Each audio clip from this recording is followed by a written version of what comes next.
Ladies and gents, welcome back. New amendments to Bill C-21 will see most semi-automatic rifles and shotguns banned here in Canada, prohibited, not allowed, and, well, they'll be coming door to door at some point. We'll see how that rolls out to come and confiscate these firearms from law-abiding citizens that use these for recreational purposes, such as hunting. Now, of course, Pierre, the leader of the opposition party and Conservatives in Canada, has come out against this. True North article reads, Pierre Poilievre opposes firearms bill amendments, pledges to repeal Bill C-21. Conservative leader Pierre Poilievre has come out against Liberals' proposed amendments to ban almost all semi-automatic rifles and shotguns. Pierre told True North's Andrew Lawton during an exclusive interview that he would fight to repeal the bill, that the latest amendment wrongly bans hundreds of thousands of firearms that are used for hunting. I oppose both Bill C-21 and the amendments that most recently brought in.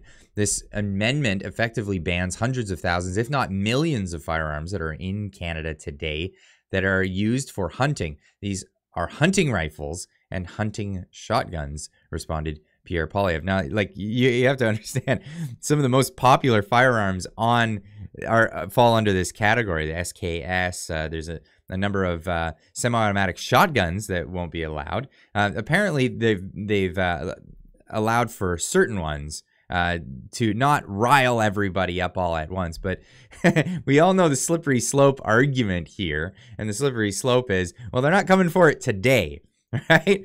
And that's not what they're coming for today. But if that isn't one of the ones on the list, I'm sure they will be coming for it eventually. And, well, we have someone here giving that argument. In this this is an old video of the now Prime Minister Justin Trudeau talking about the long gun registry and well, the efforts that they won't be taking in the future. I mean, the fear in here is that the first step towards registering your guns is just the first step towards taking away guns from everyone.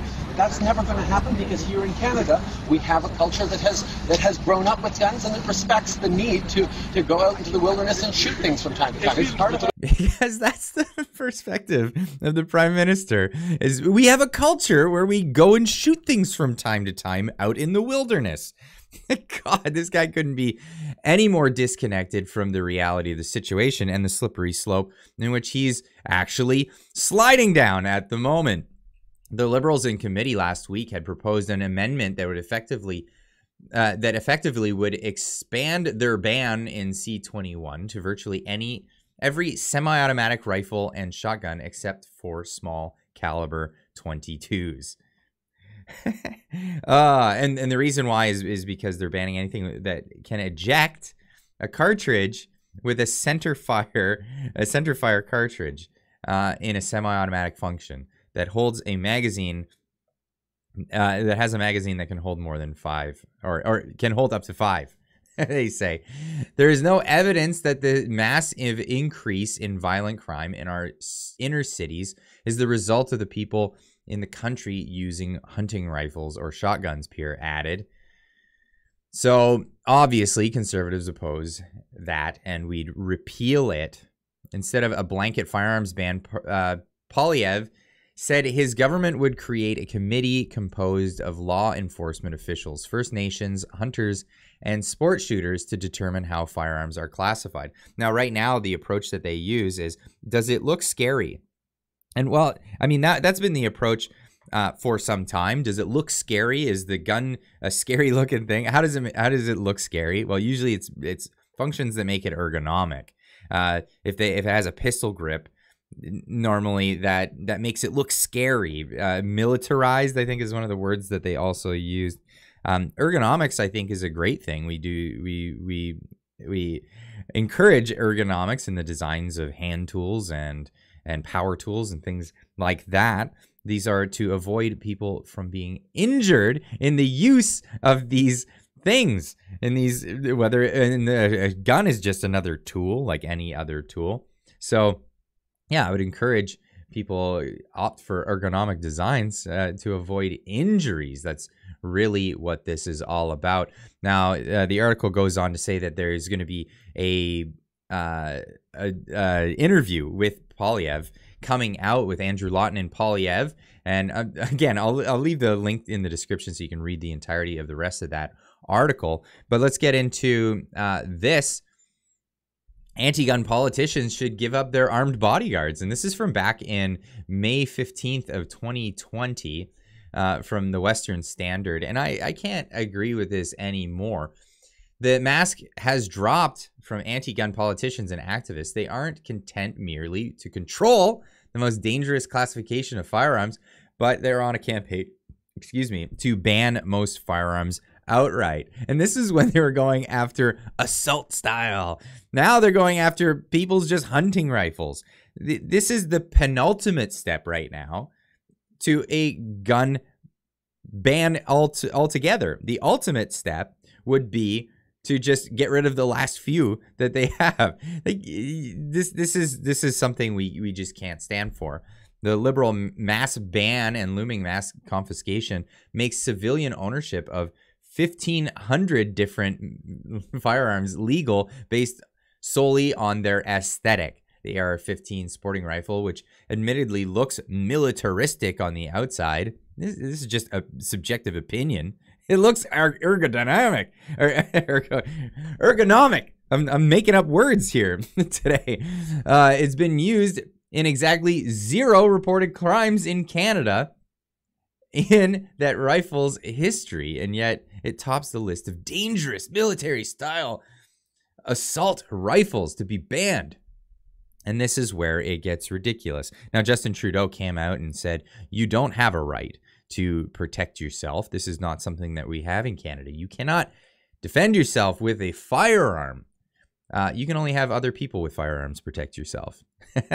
I mean, he has people with firearms protect him. They follow him around every single day as he's schmoozing people and going around the world being an abject douchebag, representing the Canadian public and embarrassing us everywhere he goes. But hey, you know, you could always follow his lead. You could get an armed guard service. We can ensure credibility. This is Firearms Safety Education Service of Ontario saying you can get armed, you can become an armed guard. You can go out there and get your certifications. And but you cannot protect yourself once you have these certifications. You're not allowed to do that. Justin Trudeau said that's not available, but you could always hire a firm that does that for you. They include services like concierge security, corporate security, armed transportation, security consulting.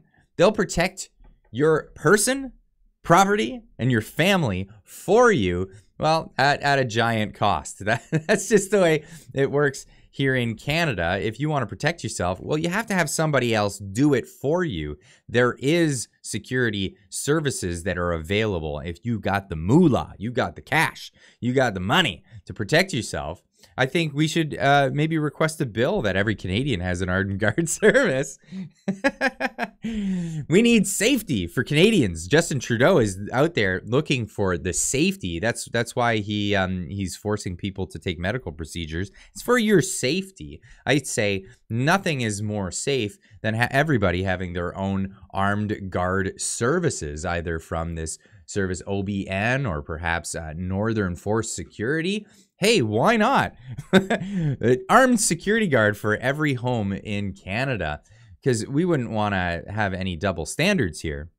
Now, would we, when you're going out for your walks and your jaunts? Again, making yourself look like a complete asshat to the rest of the world. Thanks for reporting, and thanks for representing us here in Canada. Anyway, let me know what you think in the comments down below. I know I'm getting a bit hyperbolic here. It's ridiculous. It's ridiculous, this double standard, the safety for safety for me and not for thee. These platitudes, the slippery slope that we've all seen. Trudeau years ago saying, we're not going to come for your guns. We're not coming for your guns. This isn't the point of what we're doing. Why would no, we just want to keep track of who's got them for no reason except to maybe come for them in the future. So anyway, leave a comment in the comment section down below. Let me know what you think of this whole situation. And is this the penultimate step? Is the next step to ban the 22s and the very last firearms that they're allowing us to still maintain ownership of here in Canada? Let me know in the comment section down below. If this is your first time watching one of these videos and you've made it to the end, please consider subscribing to the channel. Maybe you've been watching them for a few weeks now, and now's the time you can scroll down and hit that subscribe button. Anyway, we'll see you in the next one. Keep on trucking.